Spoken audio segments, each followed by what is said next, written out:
Hello, and welcome to Chatting, a podcast where people chat about how they learn and use English.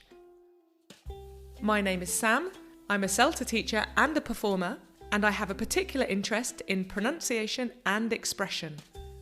In each episode, non-native and native speakers will chat about their experiences with English, share their advice, and, at the end, I'll give some pronunciation tips for you to take away and practice.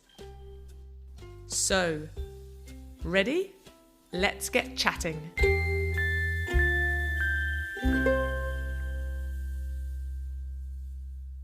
This episode, I'm chatting with Ling. Ling is originally from Hong Kong and is now living and working in Finland. We were online and for the most part it was a clear line, but there are one or two moments when the sound drops, but hopefully this won't affect what you hear too much. We chatted about starting English very young, teaching marketing, and the benefits of reading or writing out loud. But I started by asking Ling to tell me a little bit about herself. Well, I am from Hong Kong, and since English and Chinese, the Cantonese Chinese are our official languages, so somehow I don't know why, we started to learn English since the age of 3. Oh wow, that's early. In kindergarten. Wow. I wish our kindergarten would be more laid back, but no, our kindergarten, there was I think there was homework. But yeah, so I have learned English ever since 3 years old. Gosh. Do you remember those classes as being fun or just hard work? I remember copybook. So then how does it progress through school then, learning English? Landscape in Hong Kong is quite interesting because it really depends on which school do you attend. Okay. So I must say the English ability of Hong Kongers varies a lot because for example, I was lucky enough to attend a pretty decent school, and somehow it is English as medium. So I actually studied, from primary to secondary. And at that time, we were still using the UK system. So A-level, GCS. So basically those 13 years, English was the medium to study. Okay. Of course, except Chinese history. What else? I think the other subjects, they were in English completely. Okay, and so if you're using the UK education system, if you like, or the school system, would you say that the type of English you were learning was more UK influenced or more US influenced? Okay, that is also an interesting question because supposedly, following the book, we should have acquired a better UK variant, right? But I guess as a kid, as a teenager, what you grew up with, actually, you were surrounded by pop culture, and at that time, UK, but at that time, when I grew up, and it was no longer the UK rock culture or whatever, it's more tilted towards the US already. I guess that's why it's a mixed. Maybe many Hong Kongers, when they spell words, it's still following the English, doubling the L. Yeah. but I'm not sure. I think we have a kind of a mix. And so did you continue studying English or have part of English as when you went to university? I came to Finland to study after my high school graduation. Before I took my A-level exams, I went to Finland, rural Finland, for high school exchange, and I fell in love with this country. And that was my first time, being in this country. Wow. I fell in love with the country, the culture, not with a guy, okay? Not a flamer. And I was like, oh, I need to see the world. And that's why upon graduation, besides applying to universities in Hong Kong, locally, then I also applied to Finland. And so I took English philology from the University of Helsinki. Oh, right. Because it was the only, obviously, it was the only subject offered in English at that time. So that's how I ended up technically, literally studying English. Yeah. So what type of things did you study? It's a bachelor program, so we got to study a little bit of everything. Okay. There was, of course, literature, linguistics. Well, basically literature and linguistics. Both were fun.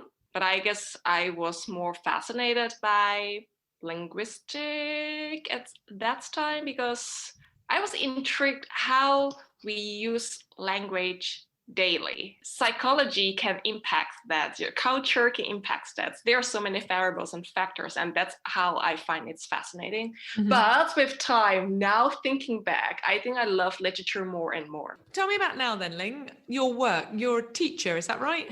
Yeah.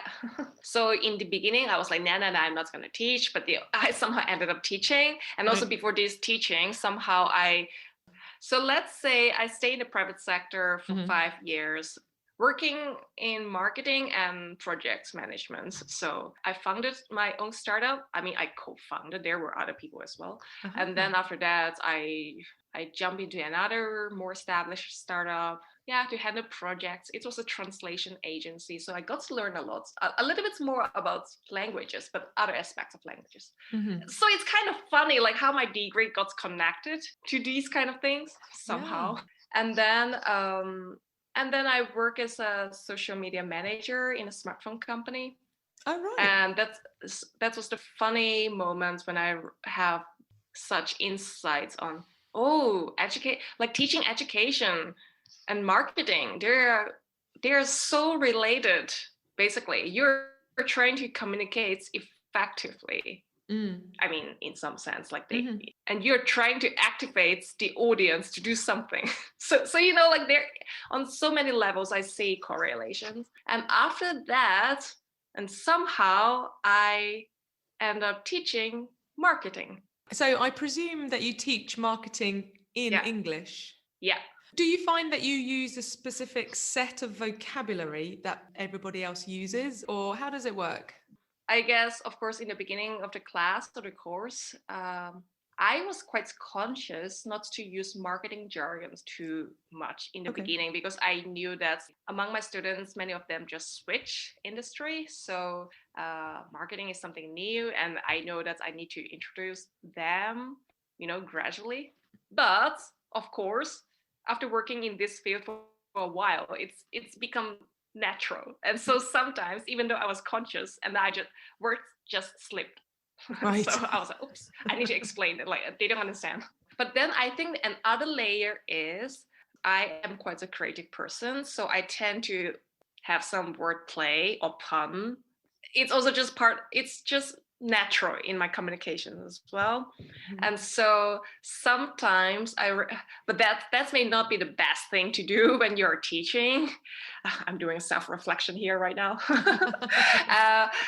Because maybe when students are trying to grasp the idea, and they may take the term literally. Like back in the days when you learn something, there is always some definition, like a term and then definition in the textbook. It's like separated. Okay, remember that.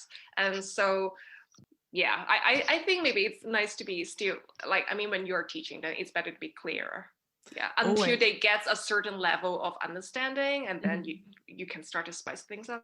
But on the other hand, I think marketing is one of the most confusing industry ever. Because basically the language used in marketing, I mean, how marketer describes something, there can be many terms on many things. I mean, it's not like, I don't know, it's not like economics or other field that one term means one thing. But like I'm not a big fan of jargons, because I mean, who understands you? Come on.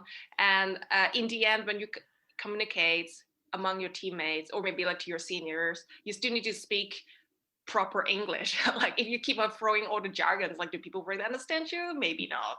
To me, as long as you know how to use things and apply things onto different levels, then I think that's the best way. Okay, let's bring it back to you then, Ling. If you could, what of your own English language would you improve? Would you try and improve your grammar, or your pronunciation, or your vocabulary, or your punctuation? What would you improve if you could? Nowadays, I'm quite interested in punctuation. I mean, I'm serious. I'm interested in punctuation. I mean, it's part of grammar, but I think when I write, I like to read it aloud as well.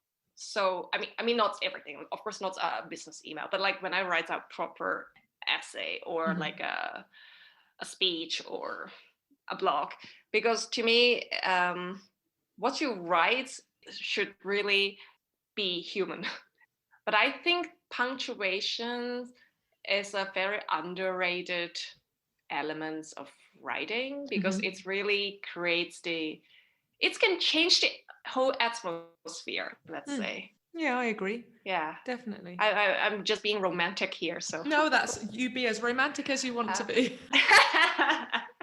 And exactly like what you want to convey in a sentence, but how you break it down can change the whole meaning. Like it can turn opposites, or I think that's the fun part of punctuation. Final question then, Ling. What advice would you give an English learner to help them? To me, basically, just speak it. If you have any chance to use it, just use it, because I think in the end, language is just a means to interact, to communicate, to express your thoughts. I personally don't really care how fancy or fluffy words you use. It's more about the main core message that you're conveying. So, but I know that I have observed as well, so many language learners, they are very conscious. They don't want to make any mistakes. And so they kind of hinder themselves, which I think it's not so healthy. I mean, of course, we can try to perfect it as much as possible, but what is perfect in the end? Yeah, what is perfect in the end? Fabulous. I think Ling's habit of reading her writing out loud is a really good one. When we write, we look for varied vocabulary and complicated sentence structures to show people how good our English is. But if we read it out loud, we sometimes find that our message isn't as clear as it could be. Perhaps a sophisticated but rarely used word doesn't actually convey what we mean, or we've not used the punctuation needed in the right place. So, try reading your work out loud and aim for a clear, concise message. Ling also mentioned that she likes to use wordplay and puns. Because English has many words that sound the same but don't look the same but don't sound the same, or look and sound the same, and all have different meanings, it's a fun language. There are many examples of wordplay, such as acronyms, where abbreviations are pronounced as words made with the first letter of other words. An example could be NASA, so the National Aeronautical and Space Administration. There are also internet abbreviations like LOL, which can be LOL or an acronym LOL. Confusing, but there we are. There are many more examples of wordplay online. I found a good page on the Oxford Royal Academy website, so I've put a link on the podcast's webpage. Puns are the funny end of wordplay, so you might see a fish restaurant called The Codfather. Cod is a fish and sounds like God. Or I could say, I had eggs for breakfast. They were excellent. Because excellent and excellent sound the same. This is funny to some people. I think it's quite funny. But I'm sure you can find funnier examples online. So, this episode's pronunciation tip looks at another minimal pair, the small difference between the short I and long E sounds. It can be quite difficult for some learners to hear the difference, and even more difficult to say. So let's think about it like this. The short I is a vertical sound. It goes up and down the face. The long E sound is more horizontal. It goes across the face. So up and down for I, across for E. I have 3 sentences now for you to practice.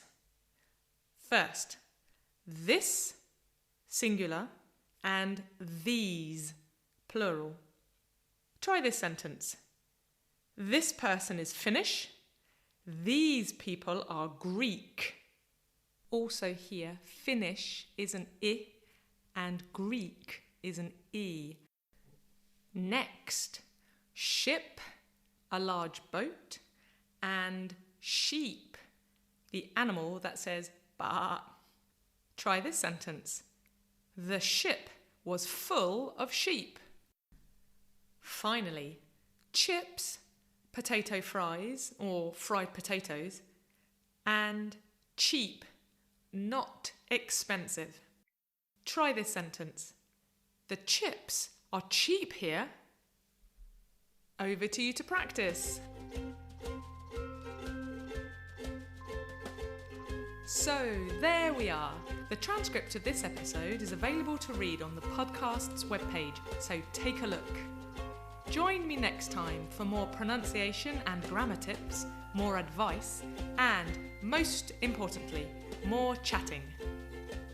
My thanks again to Ling, and, for her music, a massive thanks to the wonderful Mara Carlisle. Bye for now.